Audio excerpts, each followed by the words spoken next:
How to change country and language settings on Amazon app. What is up everyone? In this quick tutorial, I'm going to be showing you guys a quick and easy way to easily change and customize your country and language on the Amazon app. But before getting started, don't forget to hit the like button down below and subscribe to the channel. So the first thing you want to do is open up your Amazon app and make sure that you are logged into your account. Now from here, what you want to do is tap on the three lines at the bottom navigation bar. And from here, you'll have your shortcuts. So just tap on your account section. Now, if you try to find the region or country settings here, you won't be able to do so.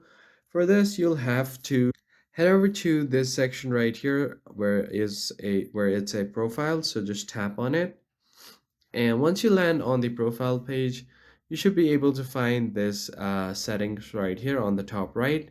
You can just tap on it and you'll be directly taken to the country and language settings. Or what you can do is simply go here and search for country and language settings.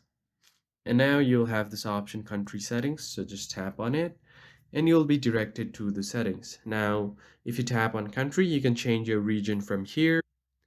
And below here are a list of the countries or regions available in other languages. So if you want to change language, tap on this and you can choose from all of these various languages. So that's pretty much it, guys. If you found this tutorial helpful, hit like, share, and subscribe, and I'll catch you guys on the next one.